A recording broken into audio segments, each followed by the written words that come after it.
जे के cement Nimbahera plant का स्वर्ण जयंती वर्ष कार्यक्रमों के तहत प्रेस वार्ता आयोजित। जे के सीमेंट की उन्नति का श्रेय कर्मचारियों को, सिंघानिया निम्बाहेड़ा।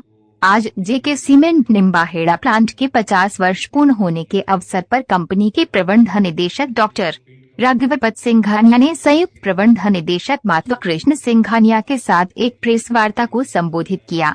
प्रेस वार्ता के दौरान डॉक्टर राघवपत सिंघानिया ने भावुक होकर कहा कि जे के सीमेंट की उन्नति भगवान ठाकुर जी, श्री राधा कृष्ण जी की कृपा एवं कर्मचारियों के कठिन परिश्रम की देन है। उन्होंने पूरे ऑर्गेनाइजेशन की तरक्की का श्रेय अपने कर्मचारियों को दिया और कहा कि जे के सीमेंट ऑर्गेनाइजेशन को सभी कार्यस्थलों पर स्थानीय लोगों का परिवार की तरह सहयोग मिलता रहा है और मिलता रहेगा, क्योंकि वे भी हमारे परिवार का हिस्सा है। उन्होंने कहा कि सितंबर 2024 में जे के ऑर्गेनाइजेशन के 140 वर्ष पूर्ण हुए, जो कि निस्संदेह गौरवनीय उपलब्धि है और अब निम्बाहेड़ा प्लांट अपनी स्वर्ण जयंती मना रहा है। साथ ही इसी माह गोटन व्हाइट सीमेंट प्लांट भी अपने 40 वर्ष सफलतापूर्वक पूर्ण कर रहा है। इस अवसर पर प्रेस को संबोधित करते हुए माधवकृष्ण सिंघानिया ने बताया कि 1974 में 0.8 मिलियन टन सीमेंट निर्माण प्रति वर्ष की क्षमता के साथ जो शुरुआत हुई थी, वो आज 24 मिलियन टन प्रति वर्ष तक पहुंच गई है।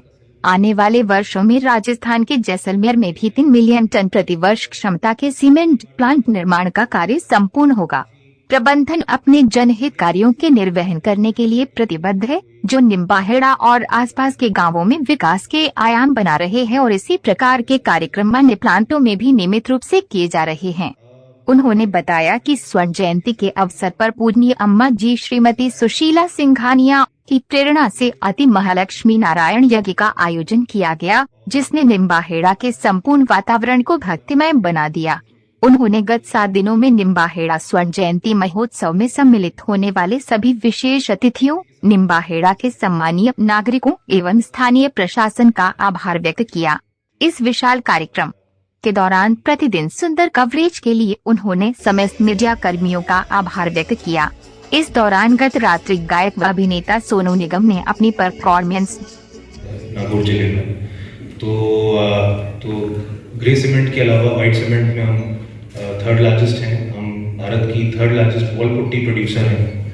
तो वॉल पुट्टी में भी 2 ही सीमेंट कंपनी, बिरला और हम, और आजकल सब पेंट कंपनी आ रही हैं। और हमने रिसेंटली एक पेंट कंपनी एक्रो पेंट्स के नाम से, उसको भी जेके फैमिली का हिस्सा बनाया है, जो कि भिवाड़ी राजस्थान में है। तो अगर आप देखें तो ज़्यादातर निवेश एक तरह से राजस्थान में ही हुआ है। इसके अलावा जेके सीमेंट के फाउंडर हमारे ताऊजी यदुपति जी थे, जिनसे शायद आप लोग कुछ लोग की मुलाकात भी हुई हो पिछले कुछ डेकेड्स में।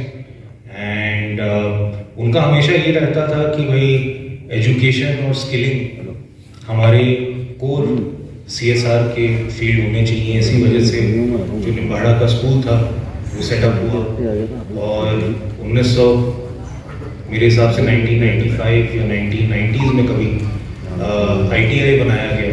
जब ताऊजी के पास लोग आते थे रोजगार मांगने, तो सबसे बड़ी चीज़ ये थी कि भाई स्किलिंग कैसे हम लोग इस एरिया की अपग्रेड करें। और कुछ साल पहले की बात थी, 25 साल का सेलिब्रेशन हुआ था ITI का और एक एलुमनाई मीट रखा गया था और मैं खुद पहली बार देख रहा था, बट इट वाज काफ़ी बहुत बढ़िया चीज़ थी कि एलुमनाई जो ITI के थे, कोई रावतपाटा में काम कर रहे थे, कोई दिल्ली मेट्रो में काम कर रहे थे, कोई जयपुर मेट्रो में काम कर रहे थे, अलग अलग जगह सब लगे थे जिनको रोजगार प्राप्त हो। तो ITI, मैं कह रहा हूँ CSR के काम में CSR एक्ट आने के पहले भी हमेशा जेके सीमेंट का योगदान रहा और आसपास के जितने सरपंच थे, गाँव वाले थे, हमारी यही कोशिश रही कि कुछ ना कुछ हम वहाँ पे पॉजिटिव इम्पैक्ट करते रहे। इसी के साथ साथ बस आई लाइक टू एक्सप्रेस धन्यवाद आप सबको कि आज आप लोग सब आके जुड़े और KD